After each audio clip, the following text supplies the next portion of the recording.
Ready, set, Jomota. Selamat pagi, siang, dan malam. Welcome to Jamauta.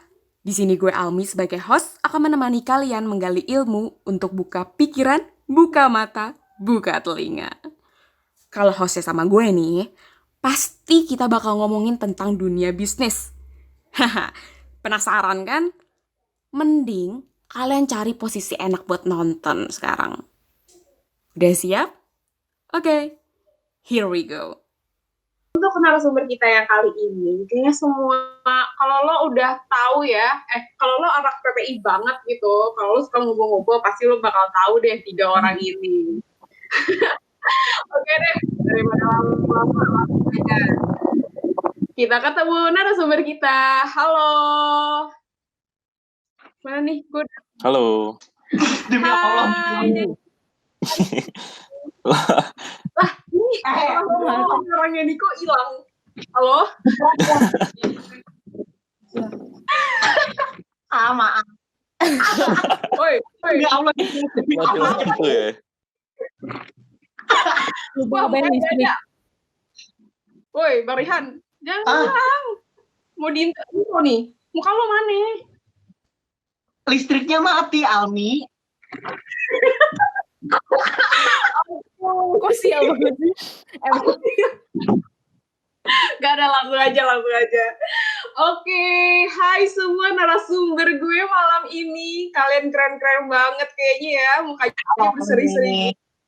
Hai, jadi kita di sini ada Pak Ik ya, ada Pak Ik, ada Rihan, dan juga ada Fauzia. Kalian kabar-kabarnya masih di Malaysia ya? Gimana sih Malaysia saat ini? Oke, tenang, enak gitu? Enak. Sejahtera dong di sini, sejahtera. Enak banget. Sejahtera. Kalau gue punya pertanyaan deh, kalau misalkan kita bisa muter waktu kayak gitu ya, kalian bakal nggak sih balik ke Indo?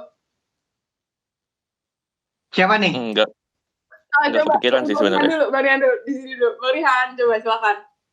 Gue definitely nggak bakalan balik ke Indo sih. Setelah dipikir-pikir apa yang bisa gue lakukan di Malaysia, terus gue compare gitu ya. Misalkan kemarin gue balik, terus gue menghabiskan waktu gue di Indonesia, gue rasa gue cuma cuci piring, bersihin kamar, terus ya udah gitu loh. Nggak produktif. Beda sama Iya nggak sih? Betul. Paham. I feel kok. Oke, sekarang lanjut Fauzia. Gimana Fauzia? Aku kalau nggak di sini, aku tetap mau di sini aja. Karena di sini sejahtera. Kalau di Indo nggak bisa apa ya? Iya, hanya berbakti kepada orang tua. Udah bagus aja kalimatnya ya. Terus kamu kangen gak? Kayaknya kangennya udah lewat deh. Kayak udah berapa bulan di sini kayak udah kangen, udah pengen balik, udah nggak bisa balik. Ya udah sekarang ini aja, living the reality aja, tetap di sini. Mantap. Wanita tangguh ya, oke. Kalau gimana nih, kalau Pak Ik sendiri gimana nih? Sebenarnya dulu nggak ada pikiran mau balik Indo sih, kayak ngapain balik Indo gitu. Nggak, kangen ya. Apalagi orang tua kayak ngusahain gitu buat balik, tapi kondisi tidak memungkinkan. Terus ya kalau dibanding-banding juga Indonesia pasti bakal lebih susah ngadepin pandemi kan, karena masyarakatnya BTW mau nambahin. Gimana? Aku juga kenapa kemarin stay di Malai, gara-gara niatnya kayak pengen nyobain Ramadan di sini kayak gitu. Ternyata habis Ramadan pepet lebaran. Dari lebaran kedua juga di sini. Tapi nih ya, misalkan nih mak bapak lo nonton nih, ada nggak sih pesan-pesan untuk mak bapak lo? Coba Apik dulu deh. Halo mama bapak. Aku masuk TV gitu. Iya, baik di sini baik-baik aja, terus cukup sejahtera. Oh, jangan nangis bang. Alhamdulillah. Sekarang udah makin bulat karena banyak makan. Oke. Gimana kalau Zia? pesan untuk mama papa di rumah gimana? Atau Apa keluarga? ya? Ya pokoknya yang penting tetap kirimin uang bulanan aja. Wow. Curang. Di sini kerja minta uang bulanan juga. Gak apa, sejahtera makin double ya sejahtera ya. Oke, untuk Bang Rihan gimana nih? Pesan untuk orang tua ada nggak? Aku sudah diwakili oleh Ziah dan Faik, jadi sama aja sih pesannya. Iya, baik-baik di sana. Patuhi protokol kesehatan gitu. Jangan lupa pakai masker. Kalau main sepedahan juga pakai Sosial masker. Jangan sampai jatuh. Jangan sampai jumping kayak bapaknya Rihan. Udah, lanjut. Lanjut. Oke. Jadi gini nih, kan kalian kan selama di sana tuh punya usaha ya, bareng-bareng namanya Beberes nih. Beberes tuh kayak jasa untuk apa ya? Ngirim-ngirimin barang anak-anak yang kemarin pulang duluan gara-gara pandemi, ya nggak? Jadi Cleaning service sih.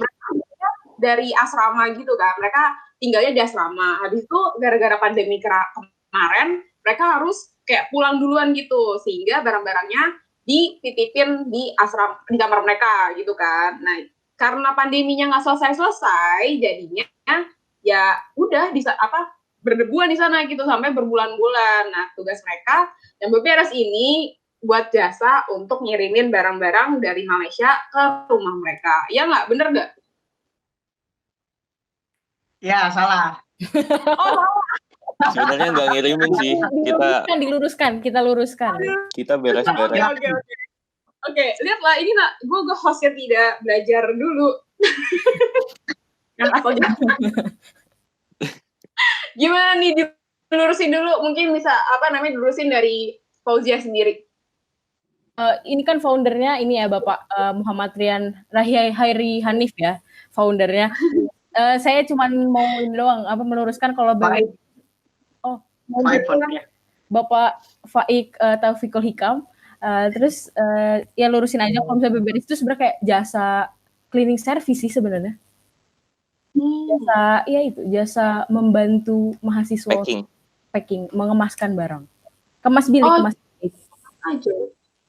Oh. Jadi nggak dianterin ya? Nggak dianterin sampai rumah gitu atau sesuai requestan customer. Kalau mereka beberapa ada yang kemarin dikirimin juga kan? Ya kan?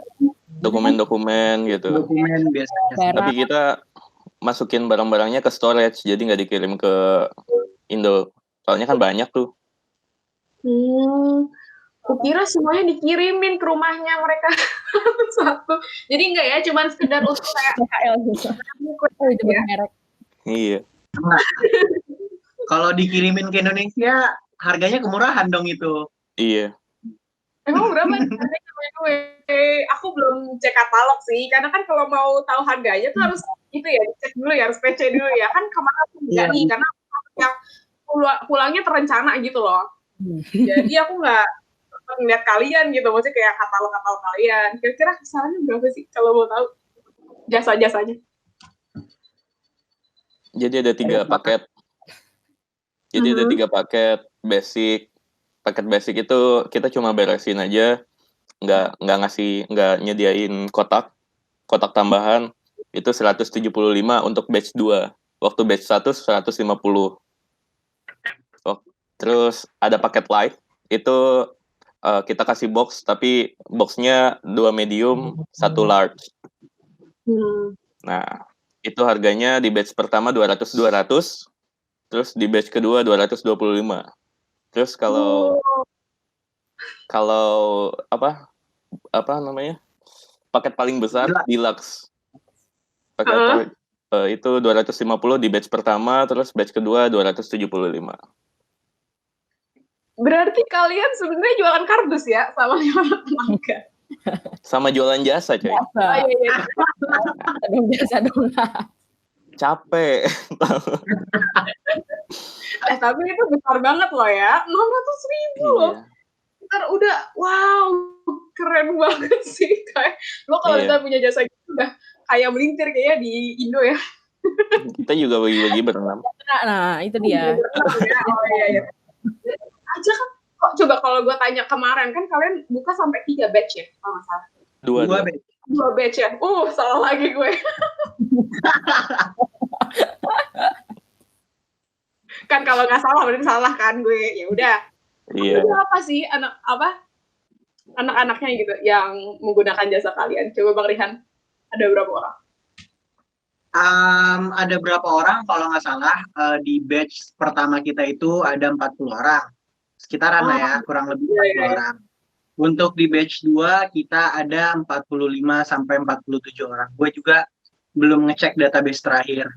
Jadi kalau kita total tuh ada 80-an lebih kamar, hampir 90-an.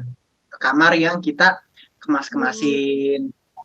Dan ada juga tuh kamar yang satu kamar 2 orang atau 3 orang. Jadi kayak sebenarnya lebih banyak yang menggunakan jasa kita daripada jumlah bilik yang kita beresin gitu. Oh iya. Oke, luar biasa. Kemarin nih aku baru dapat juga ada orang Malay orang Sarawak. Sarawak juga sempat ngekontak kita gitu. Jadi nggak cuma orang Indo aja, orang Sarawak diarahkan ke Beberes. Iya. Kita udah friends sama pejabat college. Oke. Sebenarnya aku mau nanya deh, tadi kayak mungkin orang-orang bakal mikir wah enak nih duitnya banyak kayak gitu ya. Maksudnya kayak ya bayangin lo cuma nyediain kardus sama istilahnya kayak itu terus lo dapat uang gitu kan ya. Ya walaupun capek pegel-pegel pakai koyo gitu ya.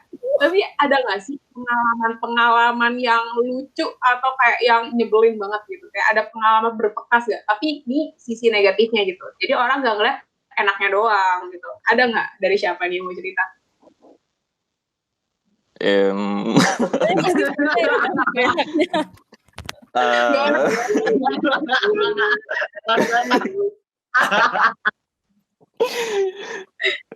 Aduh, gimana ya? Kocak sih. Gimana nih? Yang paling seru aja deh kalau dari Bang Rihan. Apa nih? Yang paling nyebelin, Yang paling nyebelin. Yang paling nyebelin itu teh Oke, jadi gini, yang paling nyebelin buat gue ya. Kita tuh sebenarnya sempat melakukan perbuatan ilegal. Gimana tuh? Yang mana? Tunggu, yang mana dulu? Jadi ya seperti yang lo semua tahu gitu kan. Ada peraturan di asrama-asrama UTM kalau gender yang berlawanan jenis itu nggak boleh masuk ke dalam college yang gendernya itu gitu. Misalkan cewek-cewek tuh nggak boleh masuk ke dalam KDOJ, sedangkan cowok-cowok tuh nggak boleh masuk ke dalam KTF dan K9, bener nggak? Bener. Nah, tapi kita tuh punya konsen gitu sama customer kita. Kira-kira boleh gak nih kalau misalkan kamar cewek diberesin juga sama cowok-cowok beberapa. Mungkin kita beresin di barang-barang yang ada di meja atau buku-bukunya. Jadi pakaian tetap sama cewek gitu. Biar lebih cepat. Intinya biar lebih cepat dan lebih efisien kerja kita. Kalau mereka iya, ya udah kita gas. Ada college yang membolehkan memberikan semacam exception gitu untuk kita masuk. Contohnya KTHO itu boleh halal gitu loh. Kita masuk dengan cara halal ke dalam legal. Tapi kalau enggak gitu loh, misalkan tidak legal, ini gue langsung sebut aja. College yang di bawah 10 gitu. Kita masuk, aku dan salah satu temanku yang bukan Faiz itu masuk pakai kerudung. Kita pakai hijab. Terus pakai masker. Biar kelihatannya kayak cewek. Terus ngangkat kardus gitu. Serem gak sih? Masalahnya, coba Almi bayangin. Misalkan aku nggak dandan pakai kerudung, kalau aku nggak dandan pakai kerudung, terus ketemu pejabat gitu ya, ketemu officer dari college-nya, kan ditanyainnya, awak buat apa dekat sini kan, gitu doang gitu loh. Tapi misalkan aku pakai kerudung, dan aku masuk ke dalam K9, pasti officernya nanyanya, awak kenapa ada dekat sini? Kenapa awak guna tudung? Jadi kayak dak dikduk ser gitu loh pas kita masuk ke K9 pakai kerudung, takut banget kalau ketahuan, serem sih. Itu kalau gue. Tapi pernah nggak sih kayak lu lagi ngangkat-ngangkatin barang habis itu sama orang diajak ngomong atau ngebahas tuh suaranya? Enggak sih. Kalau di K9 enggak. Kalau di cewek enggak. Kayak lo ke Sandung atau apa terus kayak mengeluarkan suara laki lo gitu. Kalau di K9 kita silent. Kita nggak ngomong sama sekali. Cuma pakai bahasa gitu. ibu sama whisper. Berhasil tapi Berhasil aja. Fight Berhasil Wih. berhasil di percobaan kedua. Luar biasa. Oke, tadi kita udah dengar dari apa yang istilahnya yang enaknya itu ya, ada pengorbanannya gitu kan ya. Nah, aku mau tahu nih dari Bang Faik yang paling enak tuh dari apa ya, yang istilahnya pengalaman yang paling enak dari beberes itu apa sih?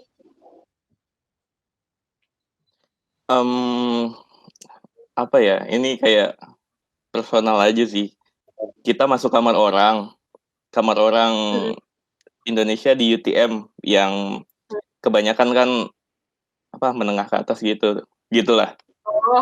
Terus wah gitu, masuk ke TDI yang biaya kolesnya 20 per hari gitu kan, masuk ke LG yang ada AC-nya. Iya. Nah itu kadang kita juga nemu barang-barang, wow apa ini gitu.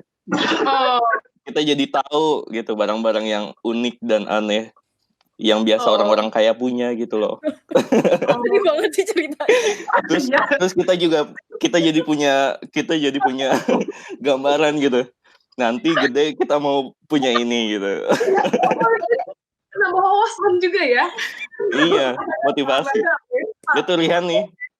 Rihan masuk kamar ke TDI, itu kan anak-anak pada apa? Gaming ya.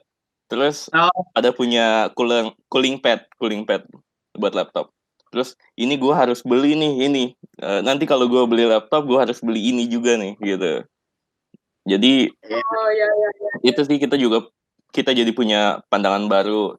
Terus juga punya perspektif lain terhadap orang gitu. Oke. Nah kalau Fauziah gini gimana nih? Kalau menurut lo apa sih yang bisa lo ambil dari beberes? Apa sih yang paling lo kayak ini mengubah hidup gue banget gara-gara beberes kayak gitu? Ada gak sih? Ya mengubah hidup jelas yang pertama finansial ya. Itu mengubah hidup banget. Karena bukan mengubah hidup. Sebelumnya aku part time di mana-mana, part time di selama di Malai pendapatannya sekian gitu.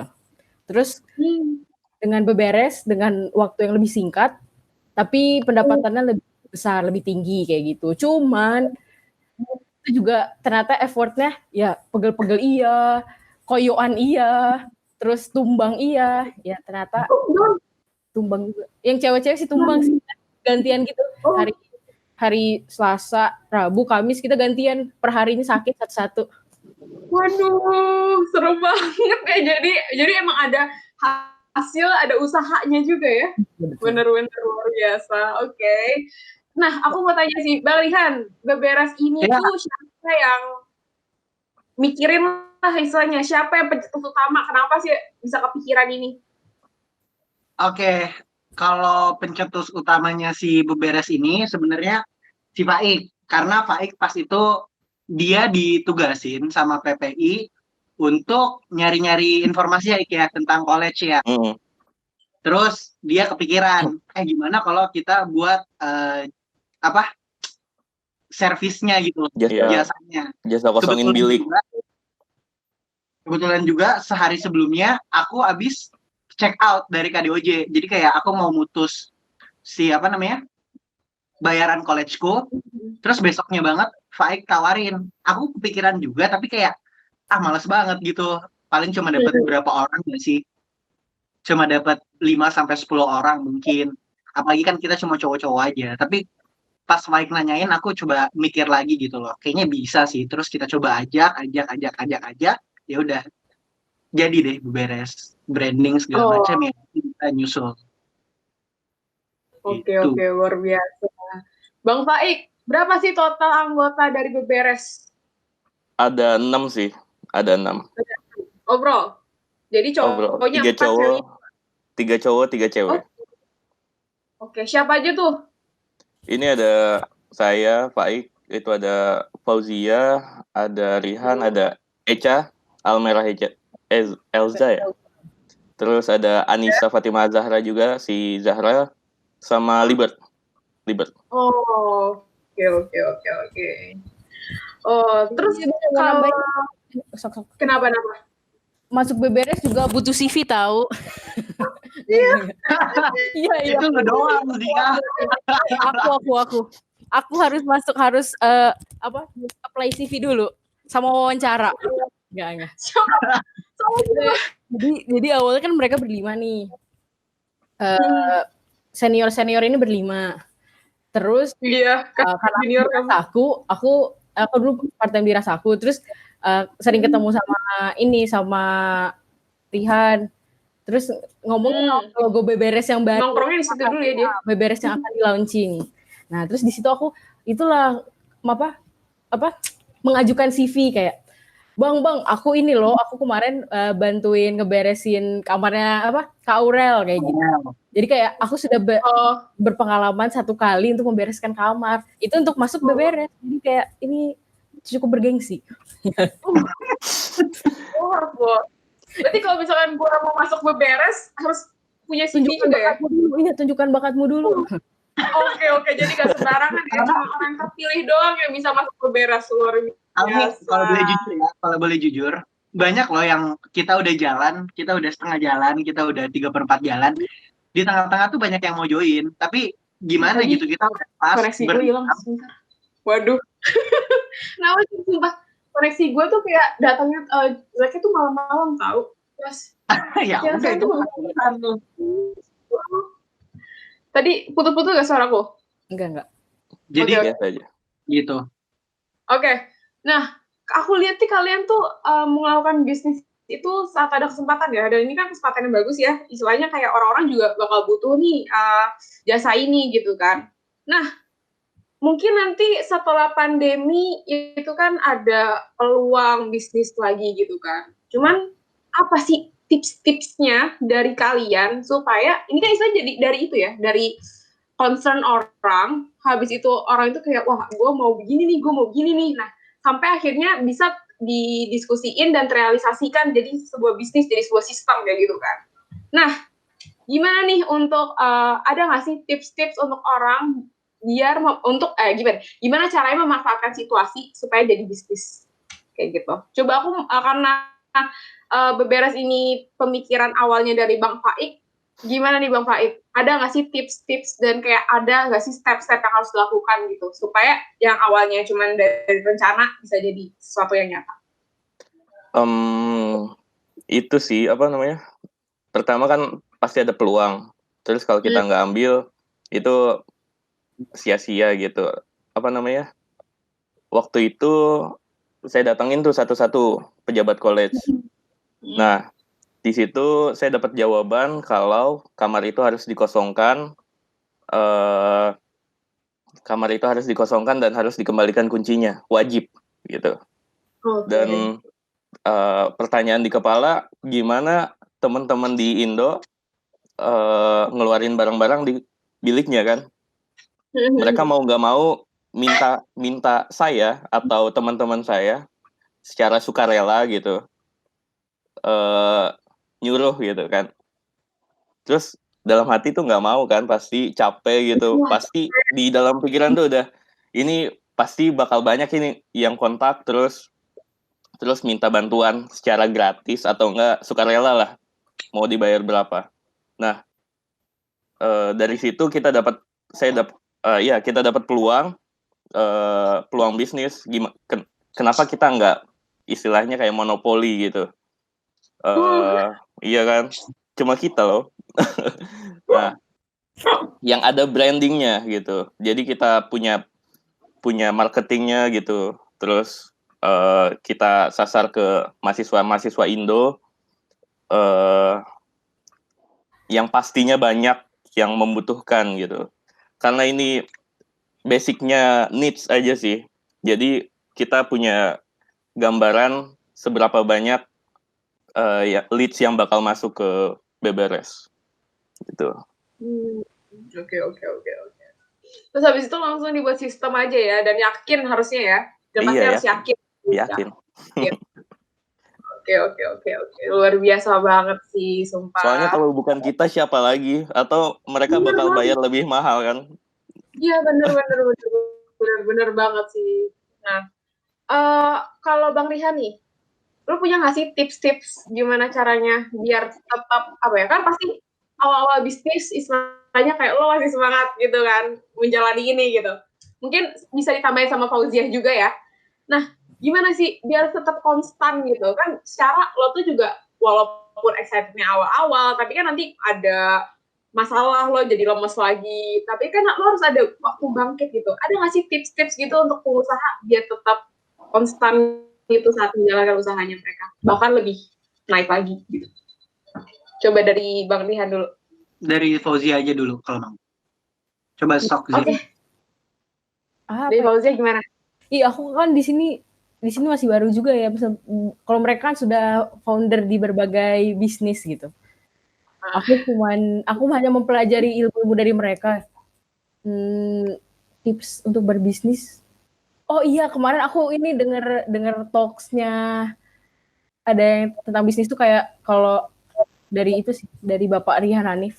Karena kalau kayak motivasinya kayak itu tuh kayak pertemanannya, misalnya atas dasar pertemanan gitu. Jadi kayak tetap berbisnis, jangan sampai semangatnya tuh karena BBRS-nya enggak, karena uang. Iya sih, itu uang pertama. Karena hubungan sama teman-teman gitu. Jadi kalau mau hubungannya tetap baik, ya supaya bisnisnya jadi baik juga. Kalau misalnya bisnisnya bisa hancur, kalau pertemanannya juga hancur gitu loh. Jadi kayak motivasinya itu sih, ya gitu nggak sih? Sama kepuasan customer. Iya customer. Oh gitu ya. Sama karena benar. Iya benar. Iya, karena kalau mau membuat environment baik kan, lu semua hubungannya harus sehat dulu kan ya. Ya nggak sih, harus punya visi yang sama, misi yang sama, satu otak lah istilahnya gitu, baru bisa mencuat kemana-mana. Kayak gitu nggak sih kalau sebuah organisasi itu. Yang penting komunikasinya sih, bener nggak? Kalau komunikasi lu udah aman, insya Allah sih semua jalan, ya nggak sih? Iya. Iya. Iya benar. Iya benar. Oke. Tapi iya satu lagi. Gimana? Bukan berbisnis ya, tapi kayak apa yang aku pelajari lebih kayak etos kerja. Kalau misalnya kayak kita punya tips untuk membangun bisnis yang baik gitu ke depannya, etos kerja yang baik kayak kalau kita punya, setiap orang gitu, individu punya prinsip masing-masing gitu dalam bekerja, itu tuh ntar jadinya kayak terus gitu loh, akan kebawa ke lingkupnya lebih besar lagi. Akhirnya kayak orang tahu orang ini kayak gini, orang ini kayak gini. Karena kemarin selama aku bekerja gitu, kan aku pertama di Aeon dulu, terus ke Bu Arti, terus ke Rasaku. Dari situ kerasa sih kayak, oh dari sini bisa ada yang salah atau apa, tapi di situ aku belajar. Pas di Aeon itu kayak aku ngeliat kan, itu kan Chinese, jadi cara mereka berbisnis itu lebih kayak ke tips berbisnis, maintain bisnisnya itu detail keuangannya. Kayak si bos aku tiap hari datang jam 1 untuk ngurus pendataan keuangan setiap hari. Jadi kan kayak dia juga konsisten di keuangan. Terus kalau pas di Bu Arti itu aku belajar lagi apa yang aku pelajari dari bisnis Bu Arti ini, di Rasaku ini. Karena Bu Arti itu menanamkan nilai-nilai yang baik gitu loh untuk kita sebagai pekerja gitu. Kita dapat ilmunya tuh nggak cuman ilmu ya sekedar skill memasak dan lain-lain, tapi kayak kita juga pas kayak during the conversation gitu, kayak sambil ngapain diceritain tentang hidup, tentang segala macam, dan itu yang kayak, dan kuliah juga kan, maksudnya kayak tentang perkuliahan, Nah, itulah yang jadi kayak ngebuat kita sebagai pekerja jadi kayak seneng nih di tempat ini kayak dapetnya banyak, nggak cuman material tapi kepuasan yang lainnya. Terus kalau di beberes ini ya teman-teman ya udah gitu. Lanjut ya. Sama Rihan udah itu. Jadi tips membangun relate nggak sih? Aku tuh bingung. Jadi tips-tipsnya itu harus punya passion nggak sih? Kayak kalau sekali lo pengen ngejalanin itu, lo udah kayak tekad gitu kayak ya udah gue bakal nyelamin itu, gue bakal ya harus suka dulu nggak sih sebelum lo emang bener-bener jalanin gitu. Tapi sebenarnya kita nih nggak suka beberes. Maksudnya nggak suka packing, nggak suka banget packing. Tapi karena ada motivasi, yaitu berupa uang, terus juga nama baik dan apa lagi customer satisfaction kan. Jadi kita ya mau gimana lagi, kita nggak bisa ngapa-ngapain gitu. Iya. Kita harus melakukan. Ketika lo melakukan pekerjaan juga ya lo mendapatkan kepuasan tersendiri. Ada self actualization dari hal-hal yang lo kerjakan di dalam pekerjaan lo. Dan itu yang gue lihat ketika kita selesai gitu ya, beresin kamar, terus customer kita say thank you banget udah diberesin, thank you banget udah diurusin urusan college-nya. Itu yang ngebuat kita puas pada akhirnya, meskipun kita capek banget gitu, meskipun ada beberapa kamar yang nyampe berhari-hari, 1 hari, 2 hari, 3 hari cuma untuk satu kamar. In the end semuanya settle, semuanya kelar, ya udah gitu loh. Kita sama-sama puas, meskipun capek kita puas, memberesinnya tuntas, dan customer pun puas. Dan satu lagi ya, yang aku mau highlight dari beberes, itu tuh bisnis yang bagus kan bisnis yang mempertemukan demand dengan apa? Demand dengan supply bukan dan kebutuhan. Demand dan supply ketemu. Nah, sama kalau beberes nih, demand dan supply-nya tuh benar-benar ketemu gitu loh, ketemu di tengah di saat yang tepat. Jadi kemarin pas gue diskusi sama salah satu teman berbisnis gue juga yang lain, iya ya, ternyata beberes benar-benar titik tengah dari bisnis. Harganya tepat, personelnya tepat, waktunya tepat, dan supply dan demand-nya tuh benar-benar sangat pas banget di titik yang kritis. Coba kalau kita telat dikit, pasti ya nggak bakalan se-hype ini gitu loh, nggak bakalan sebanyak ini yang mau menggunakan jasa kita, kayak gitu Almi. Luar biasa sekali. Sebelum gue tutup nih talk kita ya tentang beberes, nah ada nggak sih hal-hal yang pengen lo sampaikan kepada anak muda yang punya tekad untuk berbisnis, cuman kayak aduh gue takut nih, atau kayak aduh gue kayak nggak tahu deh, susah banget gitu untuk memulai gitu. Nah, gimana nih, ada nggak pesan 1-2 kata gitu ya, kayak kata-kata mutiara, kata-kata motivasi, bisa dimulai itu dari Bang Faiz. Kata motivasi? Jadi 1-2 kata lah, kayak kata mutiara dari lo gitu. Apa sih, ngambil dari Tokopedia aja kali ya? Mulai aja dulu. Mulai aja dulu. Kalau Fauzi gimana? Ada nggak sih pesan-pesan atau gimana gitu? Selalu percaya sama hal baik sih. Kayak kita melakukan hal baik itu, ya walaupun sebenarnya sepele, tapi kita nggak tahu kalau misalnya saat itu ternyata hal sepele itu akan berdampak gitu. Oke. Kalau Bang Rihan? Kalau gue lebih ke bisnisnya sih, sebagai closing statement juga mungkin untuk beberes. Jadi kita yang jadi personel beberes nggak semua orang gitu ya suka beres-beres, apalagi selama 1 bulan lebih kita kerjanya constantly cuma ngelipat baju, cuma masukin barang-barang ke dalam kotak, ya itu emang sesuatu yang nggak menyenangkan dan sangat membosankan. Tapi kalau kita lihat lagi gitu ya, ternyata bisnis tuh ada di mana-mana, ternyata peluang itu ada di mana-mana. Tinggal kita yang bisa gak sih kita ngebungkus peluang itu menjadi sesuatu yang bermanfaat untuk kita dan orang lain juga. untuk customer kita. Yang dari beberesin yang gue ambil ternyata bukan cuman cuan, bukan cuman untung dan satisfaction dari kita sendiri. Ternyata ya mereka pun berterima kasih. Banyak orang tua juga yang nelpon personally ke kita untuk menyampaikan terima kasihnya aja. Udah diberesin kamar anaknya, dan itu benar-benar gimana ya? Niat baik kita tuh terasa diapresiasi, dan itu baik banget. Selain itu juga kita dapat banyak link ke pejabat-pejabat college, ke orang-orang penting, ke orang-orang yang kedepannya mungkin bisa ngebantu kita gitu sih. Jadi ya udah, kenapa nggak berbuat baik aja kayak yang dibilang sama Zia tadi. Berbuat baik, temukan peluang di sana, temukan peluang untuk dirimu sendiri, untuk orang-orang yang ada di sekitarmu, dan untuk orang yang kamu akan bantu. Kuncinya ya mulai aja dulu, kayak Tokopedia yang tadi Faik kutip gitu sih. Luar biasa sekali. Wow, aku bangga banget punya abang kelas, punya kakak kayak kalian. Memang benar-benar sumber inspirasi banget sih kalau menurut gue personally ya. Oke, kayaknya kok kita ngomong-ngomongnya sampai sini dulu untuk nggak salah beberes. Mungkin nanti kalau misalkan ada sesuatu yang mau ditanyain, nanti bakal dikasih tahu Instagramnya. Nanti ada yang keluar gitu di depan muka kalian, link Instagram kalian. Oh iya. Kalau ini ya gitu. Oke, terima kasih teman-teman atas waktunya ya.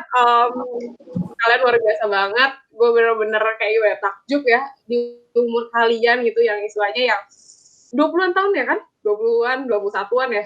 Atau ada yang lebih tua lagi? Enggak ya? Oh, dua-dua, oke. Oke, kan itu masih muda ya. Artinya udah menggunakan kesempatan yang luar biasa dan juga udah menghasilkan duit itu kayak wow, keren banget sih kalian. Oke. Kayaknya sekian untuk malam ini. Semoga bermanfaat dan sampai jumpa di talks berikutnya. Dadah. Yeay. Oke.